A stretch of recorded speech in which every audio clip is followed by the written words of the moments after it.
είτε το 1 είτε το 2 ξανά. Έτσι. Γιατί αυτά τα πολύγωνα δεν είναι κοντά σε αυτά, οπότε δεν θα είχαμε κάποιο smooth μεταξύ τους. Απλά βάλαμε το 3 για να τα ξεχωρίσουμε. Συν το ότι έχουμε έναν εύκολο τρόπο να τα διαλέγουμε. Θα ξεδιαλέξω πρώτα όλα τα πολύγωνα. Μπορώ να κάνω select by smoothing group. Εδώ και να πω να μου διαλέξει το 1. Ή να πω διάλεξε μου το 1 και το 3.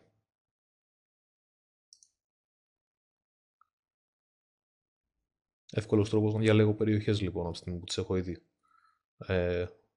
χωρίσει με αυτόν τον τρόπο.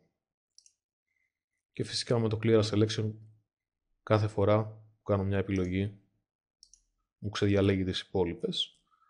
Διαφορετικά, αν δεν το είχα κλικαρισμένο αυτό, θα μου κράταγε και την προηγούμενη επιλογή κάθε φορά. Θα πρόσθεται δηλαδή στις προηγούμενες επιλογές μου ό,τι διαλέγω. Λοιπόν,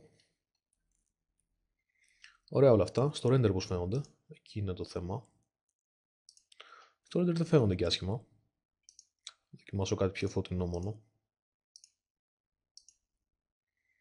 Ωραία, αυτές οι περιοχές είναι με γωνία και οι άλλες είναι καμπύλες.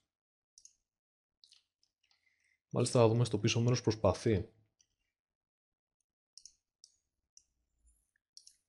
να δείξει το render ότι αυτή η περιοχή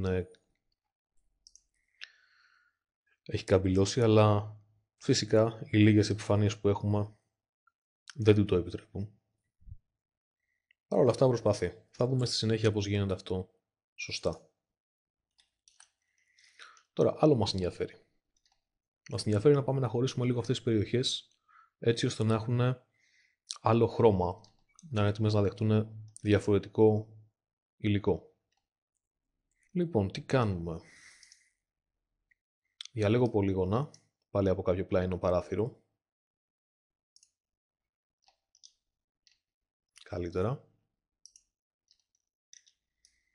Ας πούμε στα μπροστά θα δώσω Material ID, φύγαμε από τα Smoothing Groups, πάμε στα Material ID σε αυτή τη φορά. Material ID 1 στο Set ID. Το έχει ήδη, δεν χρειάζεται να κάνω τίποτα. Εδώ, στα επόμενα θέλω Material ID 2. Εδώ θέλουμε Material ID 3, το έχει ήδη. Και στο πίσω μέρος Material ID 4.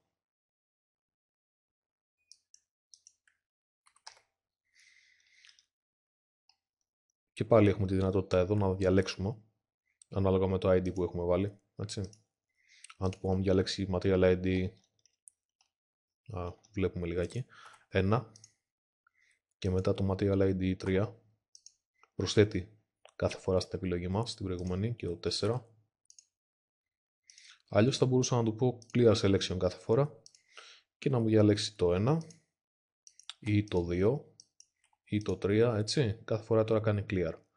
Τέλος πάντων, απλά εύκολος τρόπος να μπορούμε να διαλέγουμε επιφάνειες αφού τις έχουμε χωρίσει με Material IDs ή με Smoothing Groups όπως είδαμε πριν. Λοιπόν, πάμε να δούμε γιατί κάναμε όλη αυτή την ιστορία. Τα Smoothing Groups, είπαμε, έγιναν για να δείξουμε κάποιες επιφάνειες ότι θα έχουν γωνία μεταξύ τους και κάποιες άλλες να καμπυλώσουν. Τα Material IDs τα βάλαμε για άλλο λόγο. Τα βάλαμε έτσι ώστε όταν ανοίξουμε τα υλικά, το Material Editor, το οποίο θα μικρύνω λιγάκι, θα το βλέπουμε όλο στην οθόνη. Αν έχω ας πούμε 3 διαφορετικά υλικά.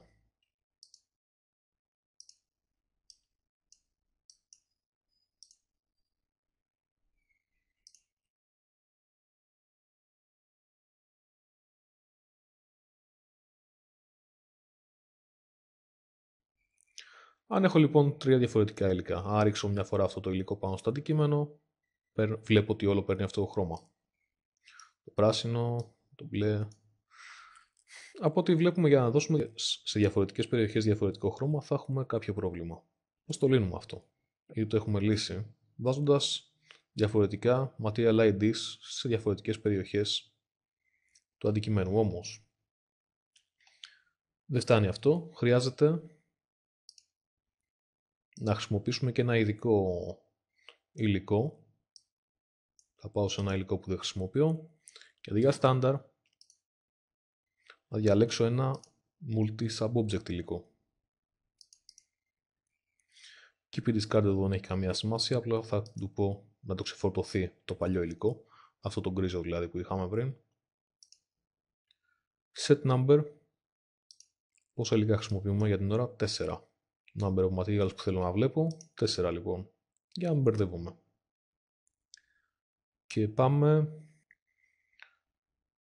να δούμε εδώ τι συμβαίνει.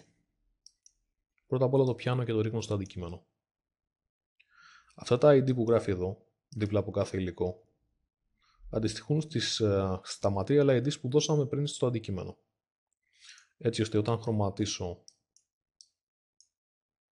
αυτές τις περιοχές,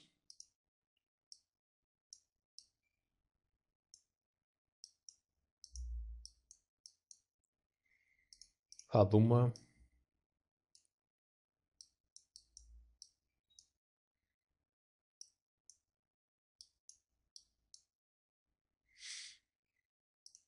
τα αντίστοιχα πολύγωνα να παίρνουν και το ανάλογο χρώμα.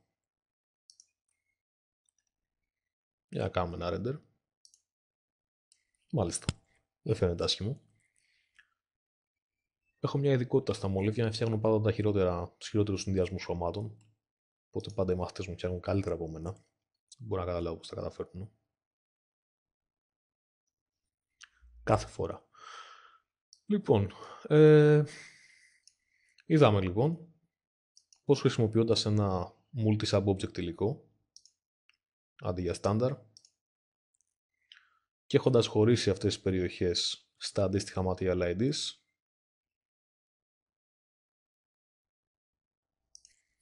από το Edit Poly,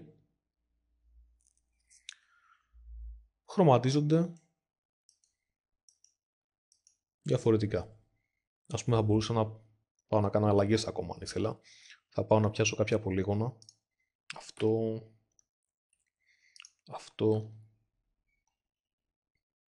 και αυτό. Ένα παρά ένα δηλαδή αυτά στο σώμα του μολυβιού. Να πω, δεν θα έχετε ID3, θα έχετε το ID5 εσείς. Το 4i το χρησιμοποιώ κάπου. Και θα πω στο set number, ας ξεδιαλέξω κιόλας αυτά τα πολύγωνα. Θα πω στο set number ότι number of materials θα είναι 5. Μάλιστα να δείξω εδώ ότι όταν έχω βάλει κάποια πολύγωνα που έχουν material ID το οποίο δεν υπάρχει εδώ, συνήθως αυτά παίρνουν το πρώτο χρώμα που έχω. Πάμε λοιπόν στο number of materials, να του πω ότι έχω 5 τελικά και μπορώ να δώσω και σε αυτά ό,τι χρώμα θέλω. Και τέλος, στο πίσω μέρος του μολυβιού θα διαλέξω αυτό το πολύγωνο,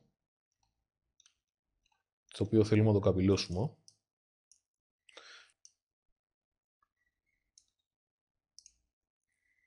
Στο Edit Geometry, να ψάξω το κουμπάκι το οποίο λέει M-Smooth, να πατήσω μια φορά, το οποίο θα υποδιαιρέσει και το διαλεγμένο πολύγωνο αλλά και τα γειτονικά του. Για να δούμε. Και έχει καμπυλώσει σίγουρα περισσότερο το αποτέλεσμα. Ένα τελευταίο τεστάκι, μια χαρά είναι. Και στα γρήγορα θα βάλω ένα plane, θα κάνουμε και ένα ωραίο render. Θα σηκώσω αυτό το μολύβι λίγο πιο ψηλά. Ξανά κουμπάει.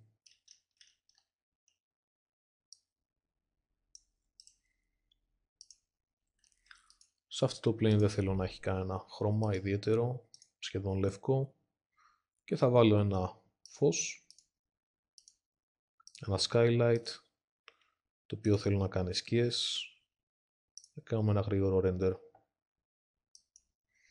Και αυτή είναι η τελική μας εικόνα. Καθόλου άσχημο.